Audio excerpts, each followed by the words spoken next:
Negasngi kasain Federation of Khasi Jaintian Garo People FKJGP West Jaint Hills hapo iya Ahmad Umar Hok marbo presiden unang kharau rani general secretary de hiar ki wolai kynreh ya ki baar jylla wa kre Ialong Toll Plaza West Jaint Hills. Haini ilai kynreh kasain de chem ko ya lengut ki wa kre ki wana baar jylla hagani kathau ki wam ambiang ya ki kot kisla. Kamten iliang kasain de ipor ke lisngi yakini ki barjala wo penbiang yaki kot kisla wela jia wam ye ki upen biang hipor wo debo kasain myo asa ka wo pha liwan no yaki sejar jer ki chnongi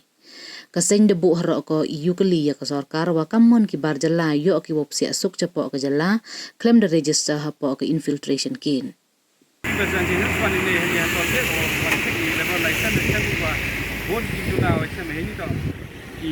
em gini bar jalla go tang e license em gi de em gil katut jiplai tam wa ya lai ka disconsil de ikpa di yigi disconsil wo sia bha go chim khia yigi ni gi check yigi labor license kam do la yega labor le meglia labor le sia bha check a yigi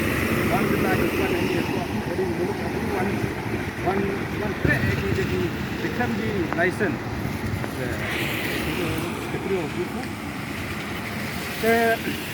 beliau yang FKJGP sahaja nadian wa kawan cek ikut kisah yang ini bar jala itu waktu ini apa tol gate ini Ialong kecem lingut membiang ikut kisah dan gile cipnai waktu ini kecingkeli wa bu i sarkar wa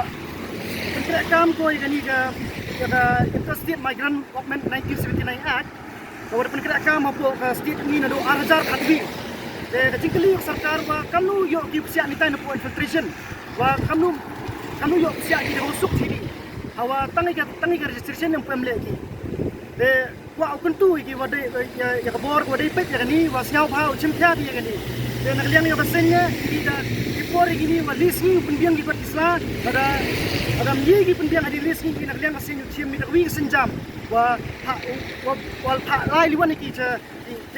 ini ka ching check kot lai kam kut wade ini dau check ni dau nak liang asin dau cek ini warok ini mender ki wa one crate ki one king sini. Nah ini kita yang boleh sebut.